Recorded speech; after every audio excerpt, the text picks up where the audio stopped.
Welcome back. 1 in every 4 women will experience domestic violence in her lifetime. That's more women than breast cancer, ovarian cancer, and lung cancer combined. Really puts it in perspective, and that is why October has been designated Domestic Violence Awareness Month in hopes of empowering those who are victims and educating those who have the power to help.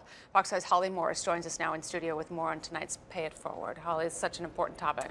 It's a really important topic. It's an important topic to talk about. Yes. As well. And you know, as disturbing as the Ray Rice and other NFL domestic violence stories have been as of late, the good news from it all is that it put a very real problem in a big time spotlight. The stories you're about to hear are real. They are women in our area whose cases are active, which is why we have disguised their faces. And as we have seen, a victim of domestic violence can be anyone, any race, religion, financial status. But similarly, as you will learn, anyone can help. How do you feel about doing this? It started about 10 years ago. I fell in love with somebody who fell from heaven for me. It was the American dream that for Claudia all too quickly turned into a nightmare. I was very excited for having a little bundle of joy, but during that time, the alcoholism started. So did the beatings for her and her child. When he comes home drunk, he even grabbed my child from a crib by her feet and started, turning around, throwing her. It was like a monkey jumping around and begging him to stop. The violence only escalated. At times, Claudia would take her daughter and go, but she would always forgive and go back. I was very afraid, going to unknown, going to nowhere, and losing everything that I've been working for.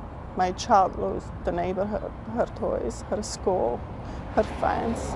It was a cycle of abuse that lasted 9 years until one day. He told me that he will make me disappear.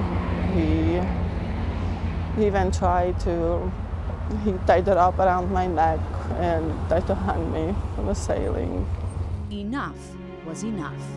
I couldn't take it anymore. Then in the end I called the police. Claudia's way out started by walking in to Artemis House. Artemis House is the only domestic violence shelter servicing Fairfax County. We're not listed anywhere. Nobody knows where we are, and so that's our biggest safety measure. They average 80 to 100 calls a month. He picked her up and threw her down 4 stairs, and he choked her. They only have 34 beds to service a county of more than 1 million. But they do what they can, and they do make a difference. There was a help, there was understanding, there was peace. And after many years, we finally sleep. It is your safe place. It's your safe place to fall. It's, we're here. We're going to guide you through. We have the resources, and we care. And they're not the only ones. Thanks for bringing this stuff out. A lot of people get a little gun shy and they go, well, the problem is so massive that there's nothing as an individual I can do to really make a difference. And I just want them to know nothing could be further from the truth. Steve Murray works for RE/MAX, but on Saturdays pays it forward by using his company's truck to collect items for Shelter House, of which Artemis House is a part. Typically, you'll find us in front of a grocery store in the community or in different neighborhoods in the community.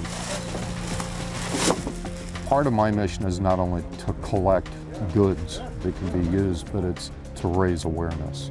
So everybody in the community kind of really understands what's going on. And the truth is, it's a hard reality to face. Para todo yo tenía la culpa. Everything was my fault. Hiciera lo que hiciera, no era suficiente. No matter what I did, it was not enough. Maria was married to her abuser for 14 years. She's at Artemis House now, along with her 3 children. Yo les digo que I told them that todo tiene un precio. That everything has a price. Y nosotros ahora hemos pagado uno. And that we have paid one. Pero que mañana but that tomorrow es un mejor día. It's going to be a better day. And truly it can, because of those who make it their profession to help. Where is the abuser? In Fredericksburg? In Fredericksburg. And the ones where it's their passion. If one person could just do a little, collectively we can do a lot. Thank you so much. Bye. How are you? But most of all, because of women like Maria and Claudia, who so courageously dare to speak up. Esposos, paren de ultrajarnos. What I hope and wish is that I want husbands to stop doing this. If I have heard the same story 10 years ago, I wouldn't be sitting here with you. I will be more wise if I knew about it, if I read about it. I was not aware of it. The number on your screen is for Artemis House. If you need help, it is out there. Call 703-360-7273. That's specifically, of course, for Fairfax County. We have a lot of people watching that don't live in Fairfax County. So we also want to give out the National Domestic Violence Hotline number, which is 1-800-799-7233. And another important point, and this I kind of alluded to earlier, is that 2/3 of the public believe that domestic violence is a problem. That's a lot, 2/3. The problem is only 1 in 3 have ever actually talked about it. And so that's where this thing called the Purple Purse comes in. It was put together by the Allstate Foundation. It was kind of their answer to the ALS Ice Bucket Challenge. So they came up with this purple purse, and then someone would carry it, and then you would say, hey, look at that purple purse. That's kind of stylish and cute. And then purple is the color for domestic violence. So then you would start a dialogue. You would start talking about domestic violence, and then you would make a donation, and then hand the purple purse off, and then so on and so on. So obviously one purse can't go around the nation, right? So they actually came up with this cute little thing right here. It's like a little tassel you can put on any bag, and it says empowerment is always in style. And you put this on, and really it's just so someone asks you about it, then you talk about it. And when we become aware, then we can start to do something about it. And you know, the wonderful thing like about Steve is he's one person, he's doing a little bit, but in essence he's doing a lot. And he's so gracious. He was like, when we went to Artemis House, he was like, please don't make the story about me. Make it be about the Artemis Angels, he called them. Those are the young ladies that, you know, work there and help day in and day out. But collectively, he's right. He said, one of the favorite things he said was, you know, how do you eat an elephant?